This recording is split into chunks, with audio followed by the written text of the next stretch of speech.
Bonjour et bienvenue sur Cocotte TV pour une nouvelle vidéo de présentation. Nous sommes chez Thermaltake, toujours au CES, et on va le voir, il y a aussi beaucoup de choses, du boîtier, de l'alimentation, du refroidissement, mais, et c'est assez étonnant, il n'y a pas tant de RGB que ça. Allez, on voit ça tout de suite. Et on commence tout de suite par les alimentations, justement, avec, oui, du RGB, mais il y a aussi, comme on le voit, du classique, sans RGB. On va commencer par ce qu'on apprécie le plus, du très très lourd, avec des alimentations SFX, 1000 watts, 850 watts, alors SFX et SFXL bien entendu, celle-ci n'est pas au format SFX, et bien entendu c'est du Gen 5, donc grosse carte graphique, petite alimentation, grosse puissance, il ne reste plus qu'à trouver le boîtier. Alors chez Thermaltake pour l'instant, on va dire qu'il n'y a pas, on va dire de quoi répondre à l'offre en SFX, on peut installer l'équerre, la platine ATX qui est fournie avec l'alimentation, mais Thermaltake travaille bien entendu sur des boîtiers qui pourront profiter pleinement de ces alimentations, format compact, grosse carte graphique, petite alimentation. Ensuite, du très lourd, beaucoup plus gros, 1650 watts. Voilà, que dire de plus? C'est gros, c'est très très gros, c'est puissant. Connecteur USB pour la gestion du RGB, mais aussi alimentation digitale, comme ça on peut faire un monitoring complet d'alimentation. Si jamais on veut un peu moins, 1250 watts, ça peut faire le job. 1200, 1050 watts sans RGB. Ensuite, on va passer rapidement sur la mémoire qui est désormais à 6600 pour la DDR5. On connaît les modèles. XG, peut-être les plus belles barrettes sur le marché actuellement. Clairement, elles sont superbes. On n'oublie pas quand même les D5, RGB avec le petit logo, avec la couleur. Alors c'est assez étonnant. Il y a eu un gros engouement au niveau de Thermaltake sur les produits en couleur. On a eu la mémoire, on a eu des boîtiers, du water cooling, de l'air cooling. Et pour l'instant, il n'y a pas grand chose qui suit. C'est un peu dommage. Alors, le Computex arrive en juin, peut-être qu'il y aura d'autres nouveautés. Ventilation toujours avec le Tougfan Pro. Pro, on peut dire que c'est une V2 du Tougfan actuel, en 120 et 140 mm. On le voit, question design, ça évolue quand même énormément. Les pales sont légèrement différentes. On trouve toujours des pales qui sont très très proches du cadre qui a été complètement revu. Le roulement aussi passe en deuxième version. Ensuite, Toug Liquid Ultra. Donc Toug Liquid, ce sont des ventilateurs Tougfan RGB. Et c'est du 280 mm. Ok, 280 mm, c'est pas assez. On fait une petite avance rapide. Voilà, 420 mm. Honnêtement, on peut rien faire de plus à ce niveau-là. C'est gros, c'est très gros, mais il y a des boîtiers qui les accueillent, bien entendu. Pour les amateurs de DistroPlate, pour les Core P6 et Core P8, nous avons deux DistroPlate avec un écran.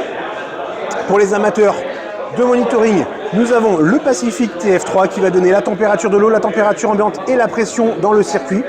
Fixation en 120 mm. Et ensuite, on va sur la petite sonde qui est, est-ce que le doigt, voilà, qui est ici, qui va donc se mettre dans le circuit. Ensuite, nous avons les Swafan GT, des ventilateurs un peu plus classiques peut-être que les Swafan actuels puisqu'il n'y a pas de RGB. Nous avons ensuite la série CT, c'est le nouvel entrée de gamme de chez Thermaltake. Les boîtiers qu'on va trouver maintenant seront équipés de ces ventilateurs en blanc, en noir, RGB, pas RGB.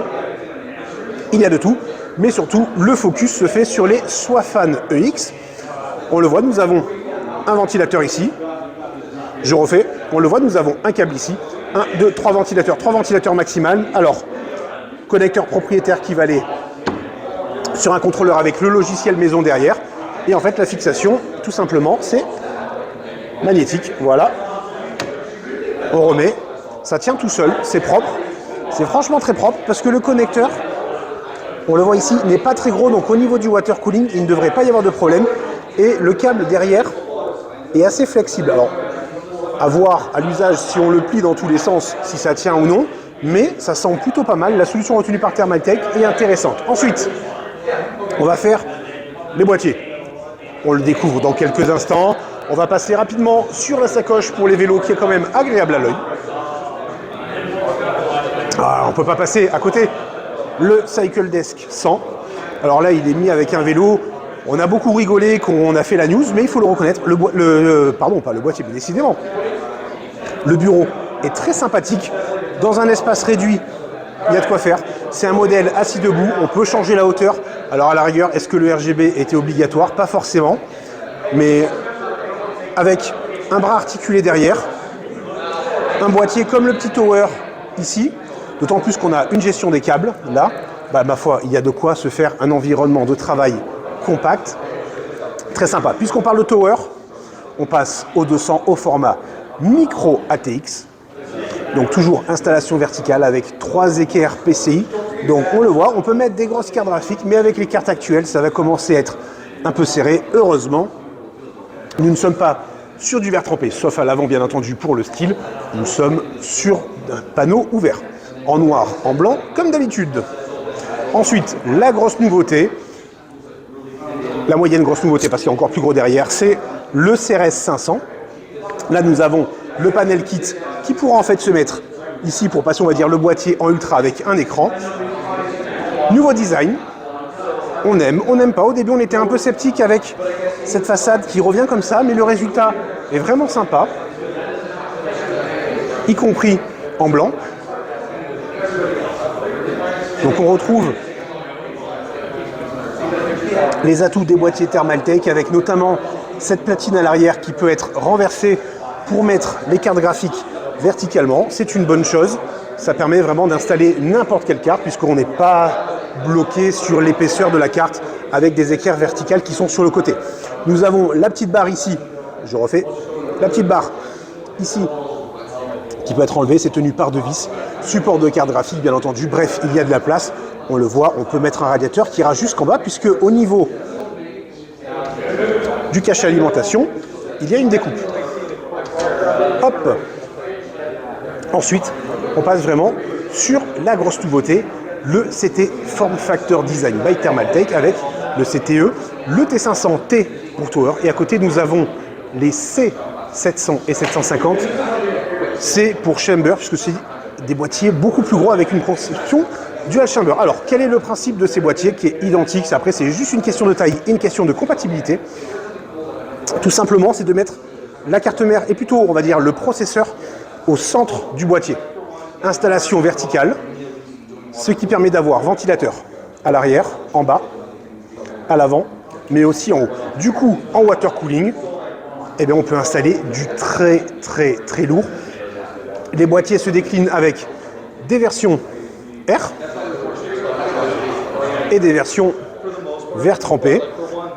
Alors, on va plutôt partir sur des modèles R si on veut vraiment profiter de la conception du boîtier. Et là, on le voit, on passe sur le 750 qui est en dual chamber. En bas, il n'y a plus, comme on avait ici, la possibilité d'avoir un cache alimentation, tout simplement parce que l'alimentation est désormais derrière. Ici, nous avons un petit passage protégé pour les câbles. La connectique va monter et va ensuite être redirigée sur l'arrière du boîtier. Qu'on se rassure, parce qu'on avance, on le voit, le CTE C750 est tout simplement énorme.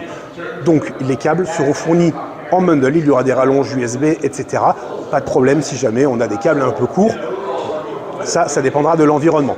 On reste quand même assez, comment dire, on se pose des petites questions. Nous avons la connectique qui est placée en haut sur le boîtier, ce qui nous paraît normal. Du coup, peut-être que sur ces deux modèles qui sont assez imposants, la connectique aurait dû aussi sortir sur le dessus, ou peut-être être routée par là. Donc ça, à voir au niveau de l'installation. Il s'agit toujours de prototypes, on en saura plus lors du Computex. Les choses peuvent évoluer dans beaucoup de sens.